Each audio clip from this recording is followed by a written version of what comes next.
35 ka mga establishmento dinhi sa Sugbo ang gibisita sa mga empleyado sa Social Security System kun SSS subay sa ilang gipahigayon nga simultaneous race campaign operations kun relief afforded to challenged employers. Usa kini kamatang sa pagpahinumdum sa mga employers nga dunay mga kalapasan sa balaod sama sa pagkapakya sa pagrehistro sa ilang mga negosyo ug wala mag-remit sa contribution sa ilang mga empleyado. Usa sa mga gi-isyuhan og demand letter sa mga kawani sa Social Security System kun SSS ang usa ka construction company dinhi sa Mandaue City nga matud pa dunay violation nga non-remittance sa ilang SSS contribution. Sumala sa datos sa SSS Visayas Central Division, mukabat ngadto sa 30 million pesos ang ilang nakolekta gikan sa mga employers pinaagi sa race campaign kaniadtong tuig 2023.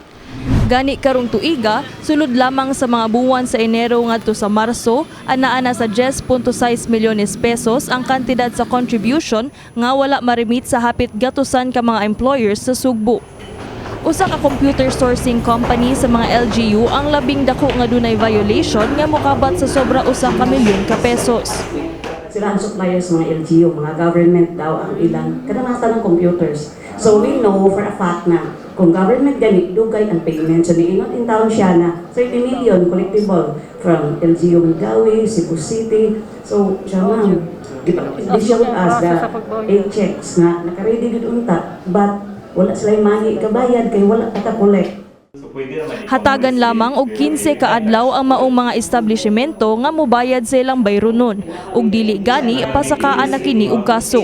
Apan sa mga naglisod, gitagaan pud silang higayon magbayad pinaagi sa installment payment method o SSS condonation program. Ugmang adlaw magpahigayon sabang SSS og race campaign ngadto sa probinsya sa Bohol. Kami manggod nagahatag mig benepisyo sa mga trabahante, tanang trabahante, kami diri sa SSS. Maglisod mi buhatag og benepisyo sa mga trabahante nga inyong gihikawan sa ilang katungod. So mas maayo siguro nga atong i-follow yun ang sa balaod. Kini si Queenie Holigon alang sa MyTV Cebu.